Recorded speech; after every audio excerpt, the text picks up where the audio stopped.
स्वागत है आपका। मैं हूं आपके साथ ऋतु ज्ञानवानी। पश्चिम एशिया में छिड़ा महायुद्ध हर रोज और भयानक होता जा रहा है। इजराइल और ईरान के बीच मिसाइल और ड्रोन हमलों का सिलसिला थमने का नाम नहीं ले रहा और कुछ ही घंटों में ईरान की तरफ से कई बार इजराइल को निशाना बनाया गया। तो वहीं लेबनान और वेस्ट बैंक में भी तनाव बढ़ चुका है। इराक में अमेरिकी ठिकानों पर ड्रोन हमले हुए हैं, जबकि तेहरान में अमेरिका और इजराइल के खिलाफ प्रदर्शन तेज हो चुके हैं। दूसरी ओर जंग के डर से ईरान से लोग ट्रेन के जरिए तुर्की पहुंच रहे हैं। युद्ध से जुड़ी ये 12 बड़ी तस्वीरें इस जंग के हालिया हालात बयां कर रही हैं।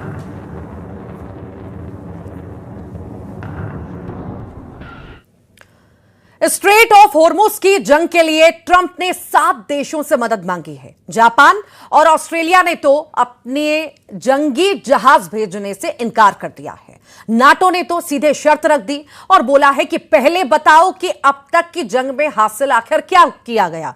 उधर ईरान ने चेतावनी दे डाली है कि हॉर्मुज में अमेरिका और इजराइल के जहाज अगर दिखे तो मिसाइल मारकर उड़ा देंगे।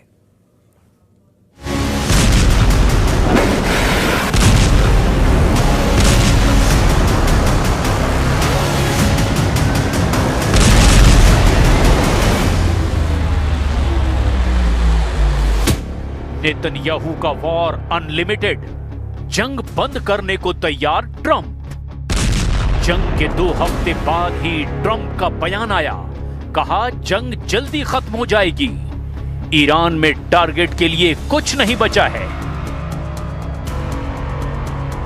लेकिन नेतन्याहू के बयान ने युद्ध का रुख ही बदल दिया। इजराइल ने जंग का बजट बढ़ा दिया, कहा तब तक लड़ेंगे जब तक मकसद पूरा नहीं होता। अमेरिका और इजराइल के साथ मिलकर 6000 से ज्यादा टारगेट को हिट किया गया। ईरान में मिलिट्री हेडक्वार्टर और कमांड सेंटर्स को निशाना बनाया। नतांज और फोर्डो जैसे न्यूक्लियर साइटों को टारगेट किया। बैलिस्टिक मिसाइल साइटों पर स्ट्राइक की। ईरान के नेवी और नेवल बेस पर हमला किया। हर द्वीप में स्पेशल ऑपरेशन चलाया। लेकिन सवाल यह है कि क्या स्ट्रेट ऑफ हॉर्मुज में फंस गई अमेरिका इजराइल की जंग?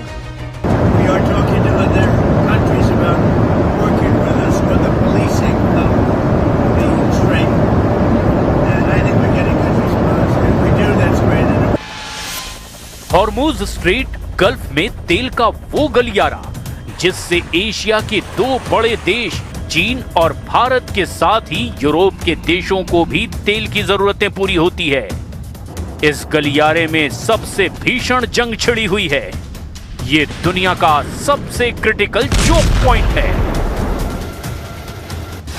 20% क्रूड ऑयल और 20% एलएनजी यहीं से गुजरता है। हर दिन करीब 21 मिलियन बैरल। एशिया के देशों की 80% तेल जरूरतें इसी रास्ते से पूरी होती है। अमेरिका और इजराइल से जंग के बाद ईरान ने इसे ब्लॉक कर दिया है, खासकर अमेरिका और इजराइल के जहाजों के लिए। लेकिन इस ब्लॉकेज की वजह से दुनिया भर के जहाज इस रास्ते से गुजरने से डरे हुए हैं। इस जंग में अमेरिका और इजराइल की वॉर स्ट्रेटजी को देखकर नेटो ने भी किनारा कर लिया है।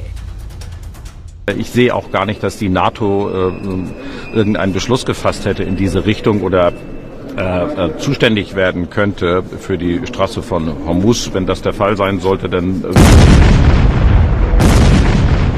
मिडल ईस्ट की जंग में हर दिन हालात बदलते जा रहे हैं। तेल ठिकानों पर हमले हो रहे हैं। हॉर्मुज की खाड़ी में भारी तनाव है। अमेरिका और इजराइल के बीच की रणनीति नेटो को समझ नहीं आ रही। तो सवाल है कि ट्रंप और नेतन्याहू इस जंग से हासिल क्या करना चाहते हैं? स्ट्रेट ऑफ हॉर्मुज में जंग लड़ने के लिए ट्रंप चीन को न्योता दे चुके हैं। वो चाहते हैं कि नेटो देश भी जंग में कूद पड़े। ट्रंप तो नेटो तक को धमकी दे चुके हैं कि अगर मदद नहीं की तो फ्यूचर बहुत बुरा होगा।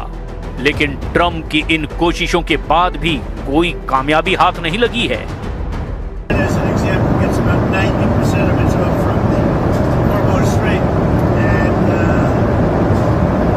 Other countries police that with us, and we'll help. We'll work militarily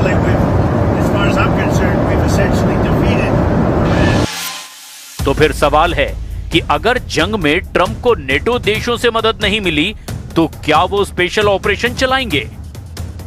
जल की इस जंग में नेतन्याहू का नया प्लान क्या होगा? कर्ग आइलैंड। अमेरिका ने 13 मार्च को इस आइलैंड पर बड़ा हमला किया था।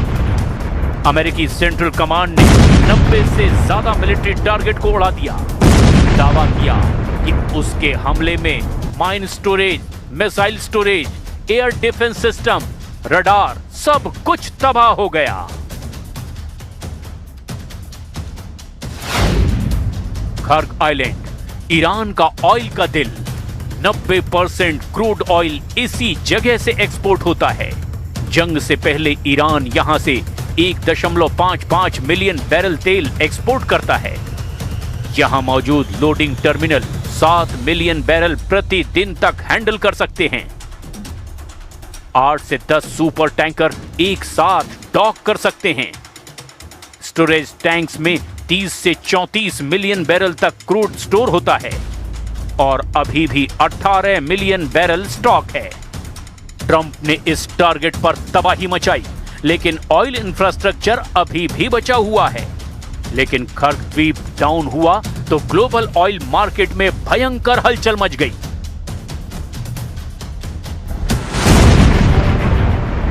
इस जंग से सबसे ज्यादा डर किसे है?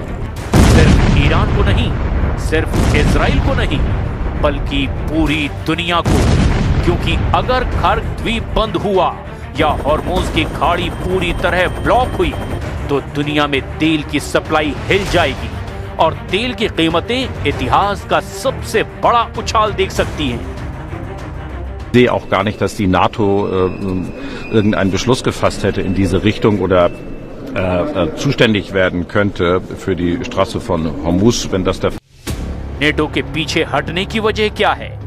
क्या यूक्रेन वॉर में फंसे होने की वजह से इस जंग में वो नहीं उलझना चाहते, या फिर ईरान के अमेरिका और इजराइल पर हुए पलटवार से डरे हुए हैं?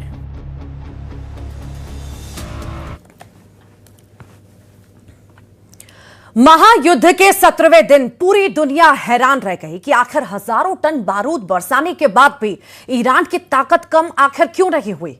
आज न्यूज 18 इंडिया आपको ले जाएगा ईरान के उस पाताल लोक में जहां पर 500 मीटर की गहराई में हजारों मिसाइलें और ड्रोन्स तैनात हैं। आज हम खुलासा करेंगे ईरान की उस अदृश्य नौसेना का जो बिना किसी इंसान के समंदर में जंगी जहाजों को राख करने की ताकत रखती है। देखिए,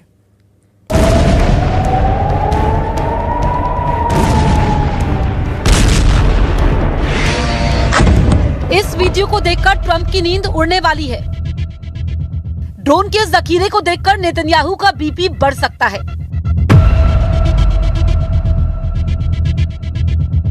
मिसाइलों के इस भंडार को देखकर अमेरिका इजराइल के कमांडरों की परेशानी बढ़ सकती है।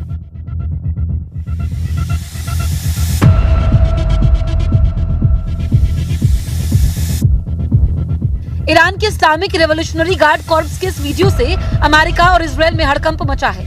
IRGC के दावे के मुताबिक अभी भी उसके पास मिसाइल और ड्रोन का इतना बड़ा भंडार है कि वो कई महीनों तक सुपर पावर अमेरिका और इजराइल से मोर्चा ले सकता है।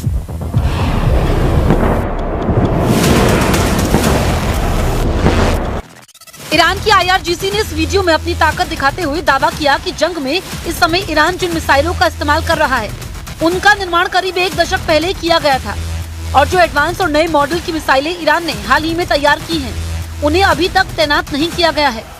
यानी अगर इनकी तैनाती हो गई तो पश्चिम एशिया में अमेरिकी और इजरायली सेना को और परेशानी झेलनी पड़ सकती है। सबसे अहम बात यह कि ईरान ने कहा कि उसके मिसाइल डिपो पूरी तरह से सुरक्षित हैं और उन पर कोई असर नहीं पड़ा है। ईरान के IRGC के जारी एक और वीडियो को देखिए। इस अंडरग्राउंड मिसाइल सुरंग में एक से बढ़कर एक घातक मिसाइलें रखी हैं जो फायर के लिए रेडी हैं। ईरान ने पिछले 2 दशकों में अपने पहाड़ों को अभेद्य किलों में बदल दिया है। जाग्रोस और अल्बोर्स की पहाड़ियों के नीचे सैकड़ों मील लंबी सुरंगों का जाल है जिसे मिसाइल सिटी कहा जाता है। इनमें कुछ 30 से 80 मीटर तक गहरे हैं तो कुछ 500 मीटर तक गहरे हैं। दावा यह है कि इस मिसाइल सिटी पर अमेरिका के बंकर बस्टर बमों का भी असर नहीं होता। इस अंडरग्राउंड डिपो में पटरियां भी बिछी हुई हैं जिनसे मिसाइलें सीधे लॉन्चिंग साइलों तक पहुंचती है और मात्र चंद मिनटों में दाग दी जाती हैं। जंग के बीच ईरान के इस ड्रोन डिपो को देखिए। ईरान के अंडरग्राउंड ड्रोन डिपो में हजारों ड्रोन रखे हैं, जिनमें शाहिद से लेकर कामिकाजे तक मौजूद है। ये वही ड्रोन है जो अमेरिका की करोड़ों की मिसाइलों को पस्त करने का मादा रखते हैं। ये वही ड्रोन है जो इजराइल के डिफेंस सिस्टम को भी थका दे रहे हैं। ईरान ने दावा किया कि उसके पास अभी ड्रोन की संख्या अमेरिका और इजराइल की सोच से भी ज्यादा है।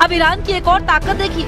जमीन के नीचे उसने अपनी नौसेना की सबसे बड़ी ताकत छिपा रखी है। इस जखीरे में ईरान के वो नाव हैं जो रिमोट कंट्रोल से चलती हैं, रडार की पकड़ में भी नहीं आती। इन पर हजारों किलो बारूद लदा होता है। दावा है कि ये जैसे ही किसी बड़े जहाज से टकराती हैं, उसके चीथड़े उड़ा देती हैं। हॉर्मुज स्ट्रेट को बंद करने का ईरान का ये सबसे बड़ा हथियार है। इसके साथ ही ईरान के पास बारूदी सुरंगों का जाल है। सूत्रों के मुताबिक ईरान के पास 2000 से 6000 अलग अलग तरह की समुद्री सुरंगें हैं। ये पानी के नीचे चुपचाप बैठी रहती हैं और किसी भी जहाज की मैग्नेटिक या प्रेशर लहरें महसूस करते ही फट जाती हैं। ईरान के इस अंडरग्राउंड डिपो में सबसे खतरनाक एंटी शिप क्रूज मिसाइलें भी रखी हैं। एआई तकनीक से लैस ये मिसाइल 1000 किलोमीटर दूर से ही जंगी जहाजों को ढूंढकर उन्हें नष्ट कर देती है। जंग में अमेरिकी राष्ट्रपति डोनाल्ड ट्रंप ने भले ही ये दावा किया कि उनकी सेना ने ईरान की माइंस बिछाने वाले 16 नावों को उड़ा दिया है, लेकिन हकीकत ये है कि ईरान के पास अभी भी 90% छोटी नावें सुरक्षित हैं। यही वजह है कि वो अब हॉर्मुज स्ट्रेट की सुरक्षा के लिए चीन और जापान जैसे देशों से मदद मांग रहे हैं।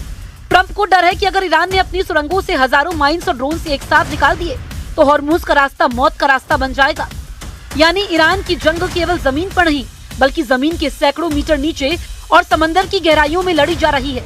ईरान के जनरल मोहम्मद अली जाफरी के ये गुप्त हथियार ही हैं जिन्होंने इस जंग को अभी तक ईरान को कमजोर नहीं होने दिया है।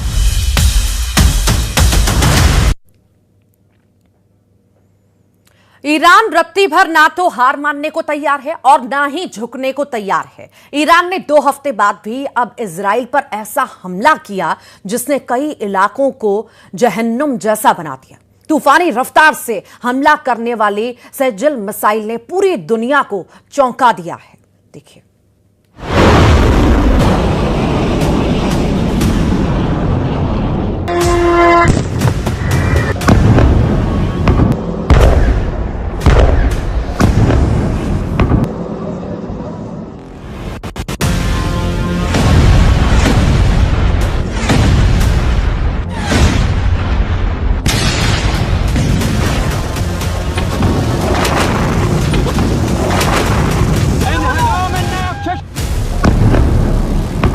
ईरानी ब्रह्मास्त्र ने मचाई तबाही, इजराइल ने देखी नाचती मौत।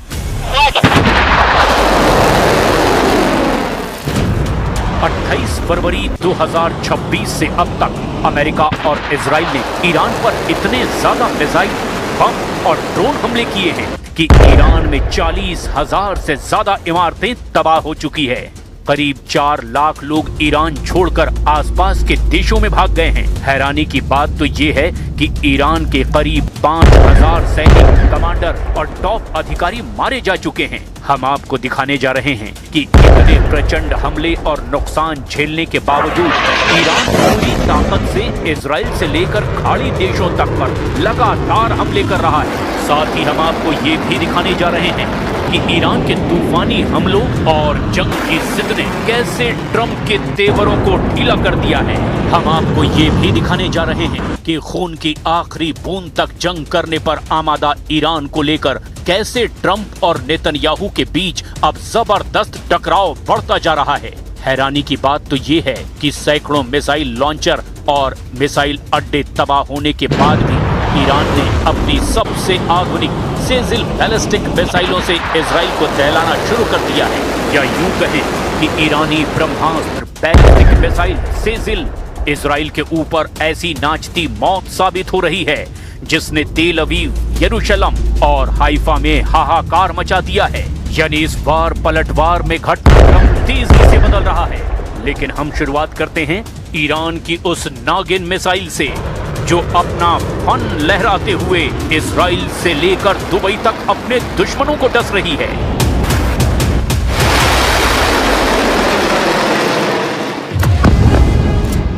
ईरान की 55वीं मिसाइल लहर, सेजिल से इजराइल पर हमला।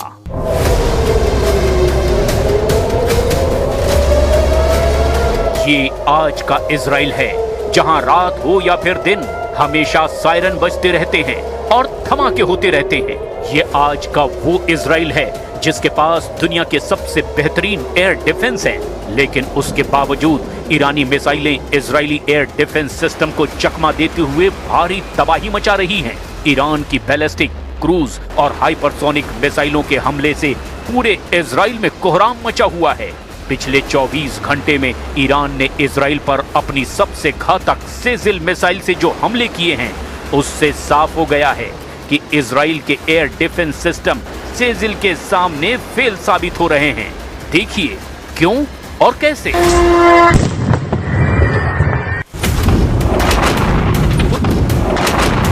ताजा रिपोर्ट्स के मुताबिक ईरान ने इस युद्ध में पहली बार अपनी सबसे खतरनाक सेजिल मिसाइल का इस्तेमाल किया है। ईरानी मीडिया और खुफिया इनपुट के मुताबिक सेजिल मिसाइलों ने मुख्य रूप से इजराइल के रणनीतिक और प्रशासनिक केंद्रों को निशाना बनाया है। तेल अवीव, यहाँ सबसे बड़ा हमला तेल अवीव के दक्षिणी हिस्से में हुआ। एक सेजिल मिसाइल सीधे अमेरिकी वाणिज्यिक दूतावास के पास गिरी है। इससे इमारत के एक हिस्से को नुकसान पहुंचा है। रमल्ला, यहाँ मध्य इजराइल के रमल्ला इलाके में एक मिसाइल गिरने से भीषण आग लगी है। बेत सेमेश, इस इलाके में रिहायशी इमारतों और एक सिनगॉग यानी यहूदी प्रार्थना स्थल के पास हमले की खबर है। इजरायली सैन्य ठिकाने, IRGC ने दावा किया कि उन्होंने उन केंद्रों को निशाना बनाया जहां से इजराइल के हवाई ऑपरेशंस को नियंत्रित किया जाता है।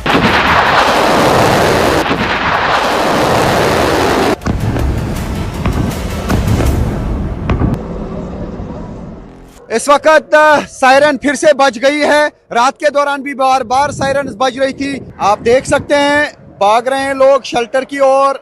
ये आप देख सकते हैं यहाँ पे लोग दौड़ रहे हैं शेल्टर के लिए। ये देख सकते हैं भागम भाग शुरू हो गया और लोग दौड़ रहे हैं शेल्टर में। बार बार लोगों को शेल्टर में जाना पड़ता है। ये एक्सक्लूसिव विजुअल्स आप इस वक्त के देख सकते हैं न्यूज़ 18 इंडिया पे। ये देख सकते हैं आप कि किस तरीके से यहाँ पे इंटरसेप्ट किया गया मिसाइल्स को, और ये छाप है मिसाइल्स का दूर से दिख रहा है।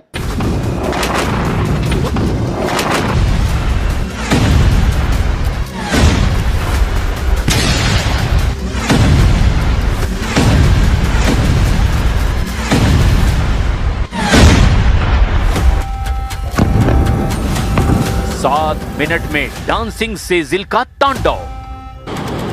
15 से 16 मार्च को हुए ऑपरेशन ट्रू प्रॉमिस 4 के दौरान ईरान के IRGC ने आधिकारिक तौर पर घोषणा की कि उन्होंने कुल 4 सेजिल मिसाइलें पहली बार दागी हैं। ये मिसाइल गिरते समय अपनी दिशा बदलने की ताकत रखती है, इसीलिए इसे डांसिंग मिसाइल या नागिन मिसाइल भी कहते हैं। ये मिसाइलें उस बड़ी लहर का हिस्सा थीं जिसमें कुल 54 मिसाइलें एक साथ इजराइल के अलग अलग 54 ठिकानों पर दागी गई थी।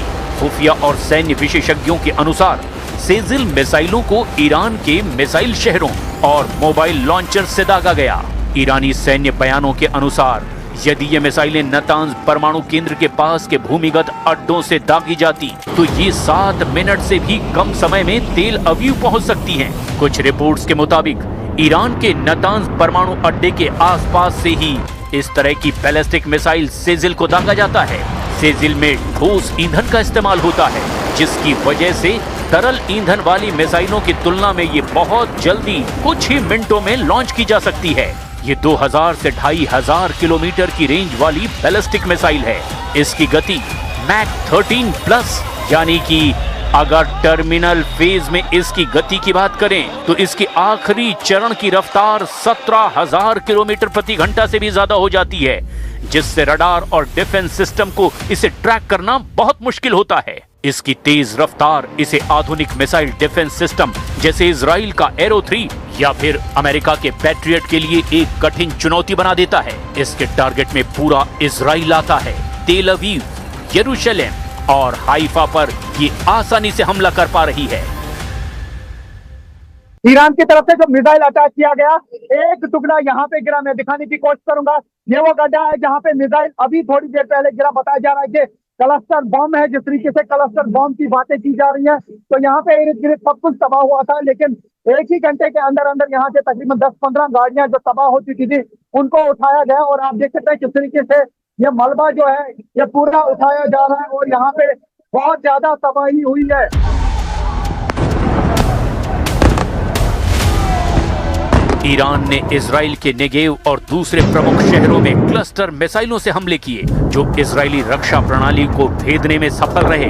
एक ही मिसाइल 70 से ज्यादा छोटे बमों को गिराकर 8 से 12 किलोमीटर के दायरे में तबाही मचा रही है। ईरान का ब्रह्मास्त्र मानी जाने वाली खैबर शेकन, सेजिल या हादी-110 ने इजराइल के खुफिया ठिकानों, मोसाद के कार्यालय और वायुसेना के अड्डों को निशाना बनाया है। अब IRGC के प्रवक्ता ने भी दावा कर दिया कि अगर पश्चिम एशिया के देशों से अमेरिकी हमले हुए तो ईरान इन पर हमले और तेज कर देगा।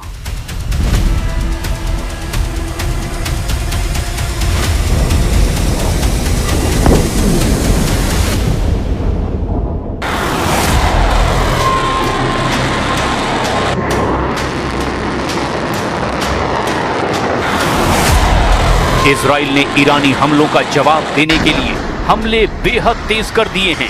IDF और शिनबेत मिलकर के ईरानी खुफिया तंत्र के इशारों पर काम करने वाले संदिग्धों को निशाना बना रहे हैं।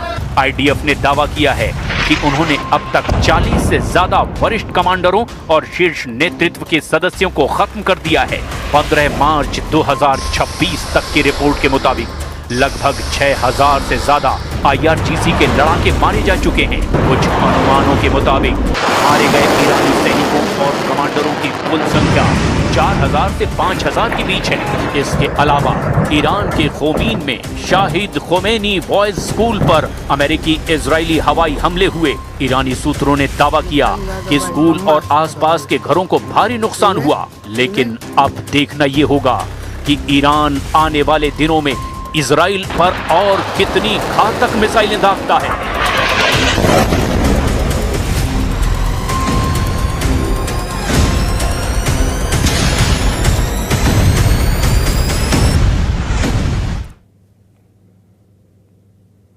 ईरान ने खाड़ी देशों से कह दिया है कि अब उन्हें अमेरिका या फिर ईरान दोनों में से एक को चुनना होगा, और बेहतर यह होगा कि वो ईरान को चुने, क्योंकि खाड़ी से अमेरिका का खेल खत्म हो चुका है। ऐसे में अमेरिका का सबसे बड़ा कैरियर बैटल ग्रुप सऊदी अरब के करीब पहुंच गया है, और ईरान की वार्निंग है कि जिसने भी कैरियर की मदद की उस पर सेजिल मिसाइल से हमला किया जाएगा।